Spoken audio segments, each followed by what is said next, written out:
Hi, Ellie. Hi. Welcome everyone to the show. Woo! Okay, I'll welcome everyone to the show. Hello, everyone. It's Ethan McKinley. I didn't realise you meant me.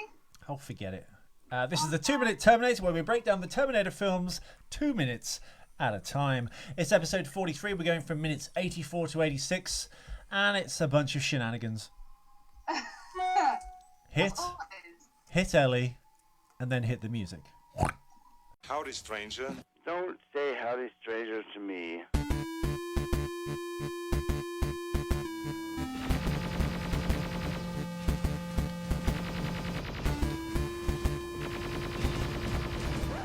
Hi, I'm Chief Master Sergeant William Candy. Shut up!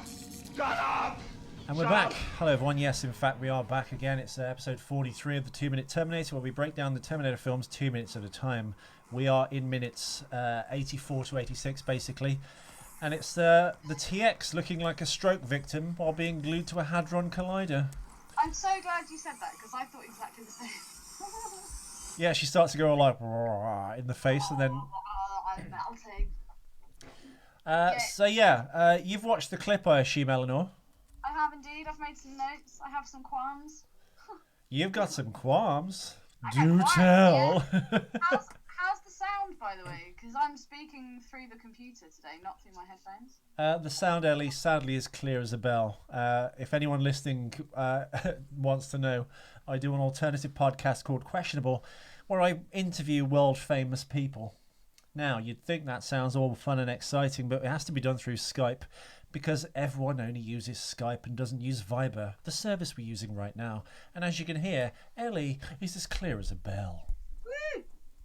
That's what matters, really. Unfortunately, if you're going on Skype, it sounds like you're inserting your penis into a cheese grater while talking to someone. Whoa! He said penis. Oh my god, he said the P word, you penis breath. As the TX starts to melt in the scene, she does look a little bit like a watery Iron Man. Water. A little bit, maybe. Well, as her face completely comes off and it's just the eyes, he's got like the slanted... No, I shouldn't say slanted. She looks a bit like Iron Man, I think. She's got like the Iron Man eyes. She does. I guess before Iron Man decides to paint it red, and that's the extra kind of protection, isn't it? Because when he first makes it, all kind of disintegrates in the atmosphere. But, so what are the bookends of this episode, Ethan? Well, boy, I don't know why you'd ask me. It starts with the magnetic... It starts with the magnetic ring, and then it ends with John Connor... What? A magnetic ring? It just tickled me. Well, no, it's the Hadron Collider thing they're running around, basically. Okay. So it begins. It ends with John turning around from the little single-engine Cessna they're about to escape the base with, and we don't see what he actually turns around and sees. It's the. We can't hear it either because there's no sound. It's the Terminator. Okay, so my first qualm with this 2 minutes. We start by seeing the TX running through that weird subway thing. Yeah. And it's her arm, it's her plasma gun arm that first starts to get magnetized to the actual kind of tubing or whatever the fuck that is. Yeah. If she's all metal, why would it just be the arm at first? It's only after about 5 or 6 seconds that her whole body then gets magnetized to it. I don't think that would actually be accurate. I think her whole body would be magnetized to it straight away. Why would it just be the arm? Well, again, I mean, we shouldn't really blame this film as such, I don't think, for this crime, but because all films do it, but it's really to serve the script, and it works, I guess, on a visual level. Does it though? No. It's basically the slow reveal that conveys to the audience that this is in fact a metal Terminator. I guess, you know what, I assume maybe there's some kind of like molecular. let me try and save this film. I'm sure there's probably some molecular change in the Terminator when it's peeled back like its liquid metal body, because as we've learned, or suggested by Cameron, in the second one, the T-1000 shouldn't be able to come through time because it's all machine.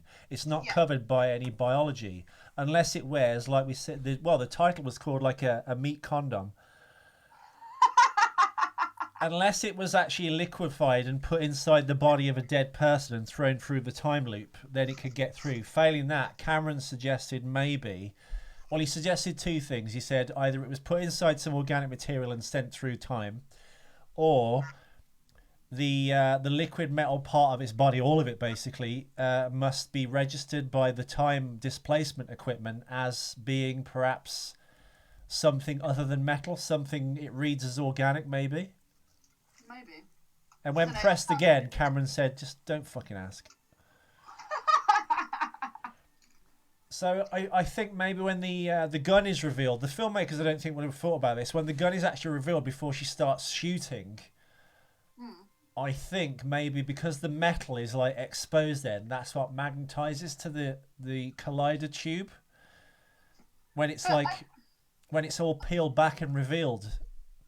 Does that make sense? It makes sense, but with the TX, I wouldn't have thought, because she is liquid metal, the outer layer wouldn't actually be skin anyway. It's just metal that's made to look like skin, no? Yeah.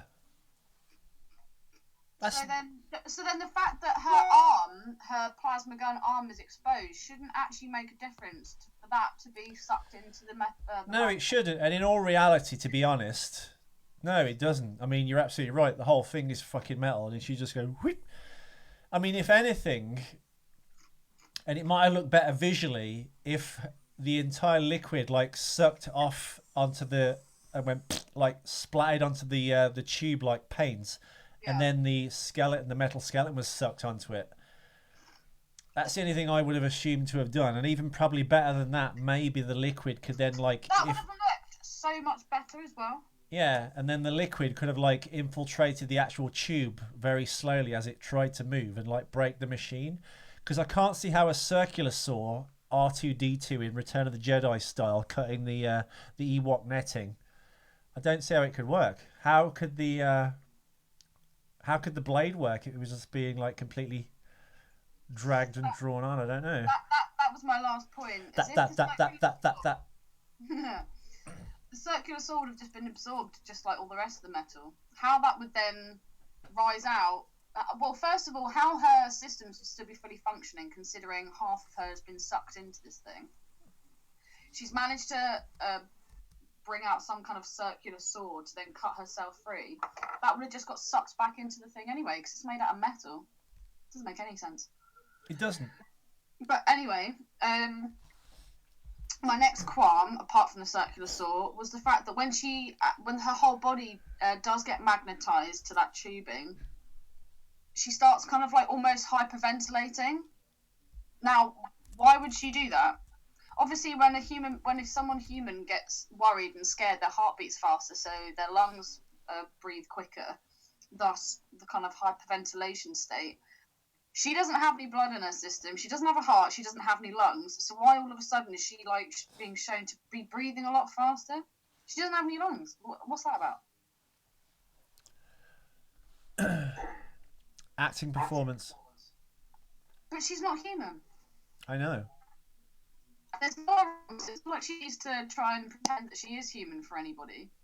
I agree. I feel like they've tried to make her. I don't know. She's more human than any of the other fucking Terminators have been. You know, more human than human. She gets pleasure from killing people. She smiles a lot.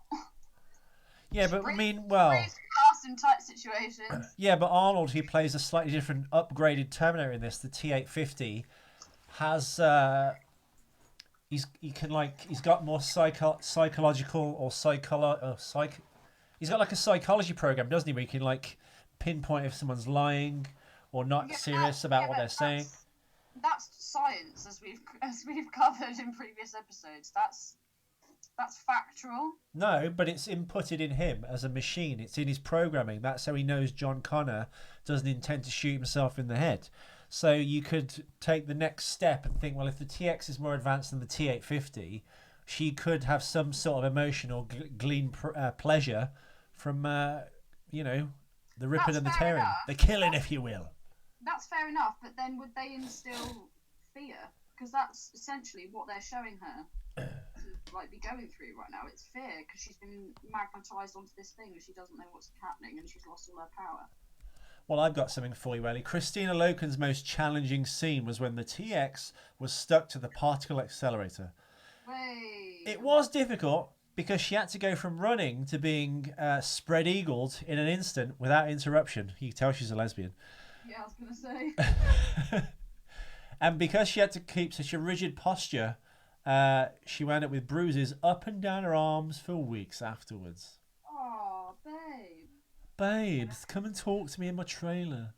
Do you reckon her and Claire Danes scissored on set? You'd like to think so, but probably not. Danes definitely looks lesbian-esque. Do you not think? Yeah, but the one that wears the man. Butch one. Well, Ailey, you're a bit of a lesbian. You know about this. I'm not a lesbian. You're not. You did date a girl for a year. You always say that. It was 6 months. 48. Yeah, but it was from doing that it showed me I could never be full lesbian because women are mental. All right, you've been part lesbian. Why is it in most lesbian couples there's one that wants to look or dress or convey herself in the masculine form, shall we say? That's only true for some lesbians because I think I remember telling you that all the Brummy lesbians that I met, they all just look like really pretty girls. There were no butch ones, so there's different types of lesbians. Then you must have been to some kind of Narnia-esque Valhalla of lesbians because I've never seen that. All the ones I've ever seen, I never had, honestly. I never has. But what's weird is you're from Birmingham, and all these lesbians that Steph was friends with, they all live in Birmingham, and they're proper high maintenance lesbians. They don't look gay at all. I didn't know lesbians like that existed, but they're the worst ones. Seriously, it's the butch ones that are the fucking cool ones. I disagree. They don't embody all the fucking girly bullshit, which is then heightened by the fact that they're women who spend all their time with women. Like, what could be worse? I couldn't agree more. Ellie, did you mention anything to do with the surveillance cameras in this base, by the way, in episodes past? I'm sure you have. Quite possibly. Why? Because the production designer, Jeff Mann, the production designer who designed all the sets and things, basically, he's admitted that surveillance monitors were probably not located inside the particle accelerator, would probably not be located in the particle accelerator room, this tube corridor they're running down, basically. But in order to have Kate and John see the TX approaching on the monitor, they were put there anyway for the sake of the story, hoping that the audience wouldn't care. Oh, yeah, no, I did. I mentioned that a couple of episodes ago, didn't I? I thought you did. You probably haven't. We just probably just... Please excuse me, I'm eating potato chips because I haven't eaten. Qualm away.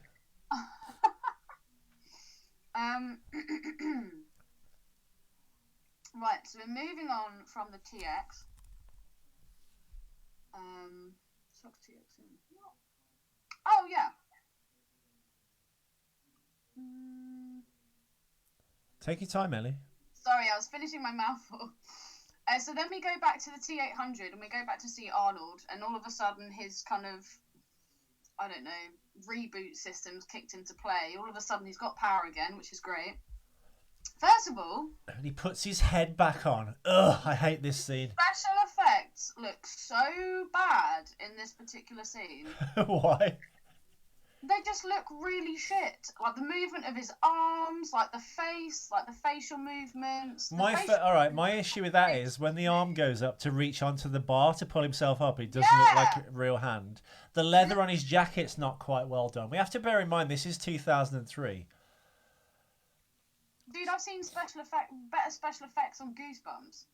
Ghostbusters, not Goosebumps. Which is Ghostbusters for kids. Basically, yeah. And that was made, 20 years ago? I just thought it looked particularly bad. And then the way he kind of clicks the head into place, that wouldn't happen. Because when you look inside, lots of different bits of metal and tubing and wires and stuff. By putting the head into place and going, like that just wouldn't work. It just wouldn't, I don't know. I just find this whole thing really frustrating. It's just shit. And also, would it have taken that long? Because a lot has happened. Because in the last episode, I was like, where the hell is the T-800? Like, and then you're like, oh, he's had his head kicked off. I was like, oh, okay. Is it better than Terminator Salvation? This film? Yeah. Is it? Yeah. Oh, I don't know. Salvation's the worst, man. I thought that whole film was so shit. Wow. And I've seen that one in recent times, so I do have a good recollection of what it was like. That bit in the beginning when they're in the they're in the desert area, and the chick, she like turns around and like looks to see if he's watching her, and she gets her kit off and washes herself in some dirty water. It's like, oh, fuck off, we know exactly what you're doing. I actually watched, well, when I was compiling all the minutes for that, it's a really odd thing, because she's trying to seduce him. It's just like, have you got time to even think about that when the world's a terrible mess? I don't know, it's really strange, it doesn't work. By the way, she looks like, what are you looking at? It's like, well, you're getting all your off, babe. Before the TX gets stuck on the particle accelerator, John's gun gets stuck to it. Oh yeah, of course it does. No, it's a little bit Indiana Jones and the Crystal Skull in the sense that, you know what, I need to stop saying in a sense. Yeah, you do. I say it too much, don't I? Yeah. It's like I used to say basically all the time. Bicycler. Well, basically, when his gun gets stuck on the on the particle accelerator, it's a little bit like Kingdom of the Crystal Skull when they're in the Area 51 warehouse. Like, no other pieces of metal they're wearing are being dragged towards the to the particle accelerator tube. It's really, I don't know. I also don't like the fact that Kate Brewster goes, oh yeah, you fucking bitch. It's like, she doesn't give a shit, mate. She's not even a woman. I'm not sure about the Arnold makeup as well. When he puts his head back on, he's kind of like, his skin's been grazed off and he looks kind of dirty. I don't know. I suppose, does he look more realistic than previous Terminators? Because usually it's all beautifully torn off and the chrome underneath is perfect. I guess maybe this is better because it's not chrome, because it's all covered in muck, and I guess, I don't know. I don't like it at all. It's because she burned half of his face off with a torch on. Yeah, that'll do it. No, I think all the special effects in the previous films were so much better. Do you not? Yeah. And then we get to the next part of this 2 minutes where, well, first of all, they just stand there and watch the TX get sucked into this tubing. I would have scarpered way long ago. But we seem to have this in films, don't we? The victims always hang around to watch the perpetrator slowly gain power so that they can fuck them over. But so they run off. They then miraculously find the place where the planes are by chance, and then they're jumping in the plane. And I'm assuming that they both have passed their pilot's license, and they both know how to fly that exact model of plane. I don't know. I just hate this film. And then that's when we see John turn around to be like, "What? What? But that's the next 2 minutes." Well, you know what, Ellie? After today, you'll have 10 episodes left to do. I know, and then it's on Salvation. Woo! Are you actually excited about Salvation? I'm hoping that it's going to be so bloody bad. I'll just have lots of Ruddy it. good time. Pick it apart. So I've had more to say about this film than Terminator 2, but that's because I genuinely like Terminator 2. Well, yeah, I don't know. I think we had a lot of flux in our lives then. Well, I did, but who knows? Well, I've got a lot going on at the moment. Yeah, but who cares? True. Not me. You're not Saskia in my show, motherfucker. I wouldn't dream of it. I would never dream of it. I wouldn't dream of it. Whatever. Have you got anything else to add, dear? That's everything I have on this particular episode. Oh, okay, nice. Else? Did you not have any trivia or any cock-ups? No, it's been thin on the ground, sadly. I apologise for keep clearing my throat, everyone. I've got a bit of a frog in my throat. In other news, hopefully my next guest will be Mark Headley for Questionable, who is he was part of the Sea organisation of Scientology, and he had this dramatic escape where they tried to kind of run him off the road and ruin his life and stuff. So yeah, It's going to be a Scientology exposed episode, so I'm quite excited for that. Who were you with when you broke into that place? Who was I with when? When you like went into that Scientology base?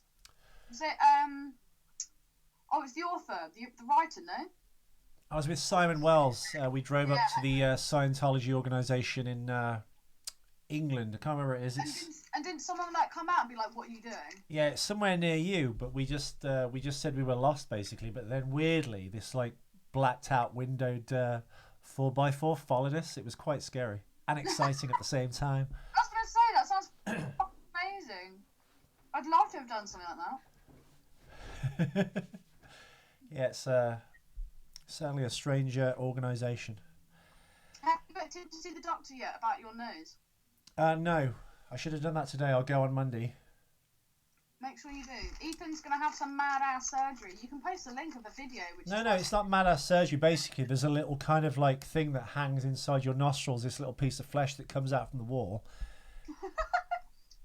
And I think, personally, I think I'm having an allergy to like animal hair, because I had the same thing when I was at your new place last week. So I think it's to do with animal hair. I think growing up with animals my whole life as a kid actually made me allergic to them, the same way you can get diabetes if you eat too much sugar. Yeah, but I don't remember you sneezing loads, and generally you get irritation around the eyes, so your eyes will be red and itchy and you'll be sneezing loads, and you didn't have any of that. No, mine manifests itself with kind of a blocked nose, and my eyes kind of are sore. They're very sore today. But basically there's a little kind of like weird piece of flesh that hangs down inside your nostril. They basically either cut that out or remove it, so you've just got a clear airway, because it swells up and contracts based on any kind of allergic reaction you have to the environment you're in, and I'm quite frankly sick of it happening. And after several nose jobs trying to correct this problem so I can breathe, I can't really breathe. And I actually had, weirdly, last week, I guess a respite from that, when one of my nostrils worked completely and the other one did partially. I'm not sure what happened, but it was like I'd never felt that feeling in my entire life, and it felt amazing. My voice was clear. I wasn't snuffling or sniffling constantly like Mr. Snuffleupagus from Sesame Street, the big mammoth. So, yeah, quite frankly, I'd had enough. By the way, I've got a message for James Spalding, one of our listeners. Maybe Josh as well. Ooh. Has anyone... You've seen this, Ellie, but has anyone seen the show Pigman? I'm going to put a link... a link in the show notes for homework. I don't condone the killing of animals, and I've never been hunting before, though I understand why hunting takes place, which I think a lot of people who are against hunting don't understand. However, there's basically a sizzle reel of this American show called Pigman. He basically is a hunter and he shoots pigs. The actual show is terrible to watch, not because of the hunting content, it's because every 2 minutes, one of his sponsors comes up and has a commercial. So there's actually very little show of him doing his thing. It's all about, I use this kind of bow. Oh, I use these kind of Yeti coolers to keep my beer cold. Best Southern American accent ever, by the way, there. So some genius has cut together a sizzle reel of all his like kills in the show. It's like 4 minutes long. It's like 100 kills, mainly headshots. He's going after prairie dogs, pigs, deer. I don't condone hunting at all. However, it's so satisfying to watch. Oh my God. But you then discovered that actually, with like the killing of the white rhinos, that I have discovered. Well, I listened to the Joe Rogan show, but I know how like you have to buy a hunting tab. If you go to some of these places where they kill things, yes, they are killing one animal, but the financial benefits they reap, usually from the many hundreds of thousands of dollars sometimes, pay off for killing one of these older males that are actually killing the younger males, which is upsetting the breeding population. exactly. Actually helps with conservation. It's fucking with nature, man. Well, I mean, we mess things up just by proxy. I mean, we got rid of all the wolves, and then the deer population gets out of hand. And then they reintroduce wolves to Yellowstone, and then all the deer are kind of being killed off because wolves give birth to a litter of pups, and a deer will only have one foal. There are cases sometimes when a deer's giving birth and the wolves will just eat it as it's coming out. They'll just pull it out. What? I know, horrific, right? I found out the other day that while spiders are... So the girl I've moved in with, she collects bird-eating spiders. And she was telling me about how when the male and the female spiders mate, if the female, like, say halfway through, she's not feeling it, she'll just eat the male spider. Just there and then. She showed me a couple of videos. Dude, it's fucking savage.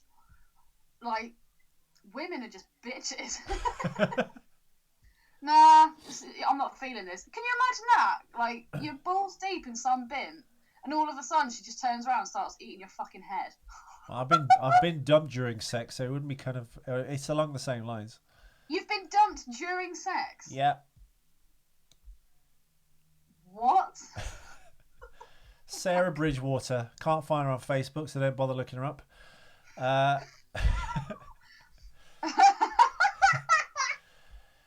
She was my first girlfriend when I was like 17. Yeah,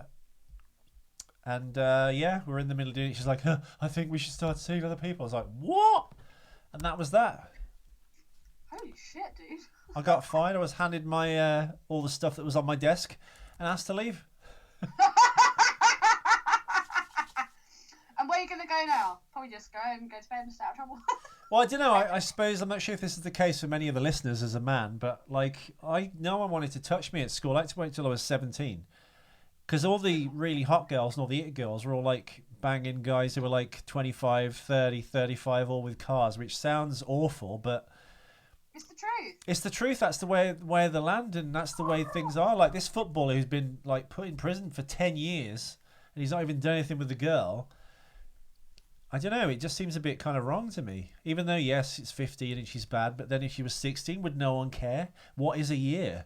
Exactly. I know it's the law and stuff, but like all the girls that in my year and a year above who were like really hot knew exactly what they were doing.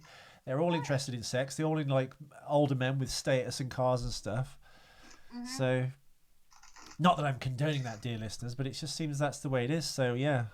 Poor schmucks like me. I think I was lucky actually being 17. I knew guys who were like 21 and 23. Yeah, same. Yeah. That's in this day and age. Oh my. Yeah, no, I was DTF with fucking 15. I was DTF with 14. Well, my the boys I knew, they were fucking terrified. Well, someone we know was 10. Yeah, I know. That's fucking mental. And someone I know was 11. But apparently it was their choice. They wanted to do it and they're not scarred or regretful about it. So what the fuck, man? Who knows? Well, they say they're not. But anyway, that's my NAMBLA defence for the day. Go out and have sex with children. North American Man Boy Love Association. Oh, yeah. Boys escaping. Boys escaping. For anyone interested, that NAMBLA documentary will be on the show notes for episode 43. Please look it out. It's the most bizarre thing ever. It really is. There's that guy who speaks to a kid outside that store. And he's like, yeah, did you see he was like flirting with me? Really bizarre. So gross. But they're just so deluded, man. Like, you poor delusional girl. Yeah, very strange. I think we've posted it before, actually. Opie and Anthony did a piece on it as well. I'm going to post the Opie and Anthony piece about it, and then I'm going to post the actual the actual documentary itself. But that is obviously extra homework for you listeners to do at home. We shall return later with episode 43. 44, sorry, that was episode 43. We'll return with episode 44 shortly before Ellie goes to a debauched sex and drugs and rock and roll party. Hasta la vista. Baby.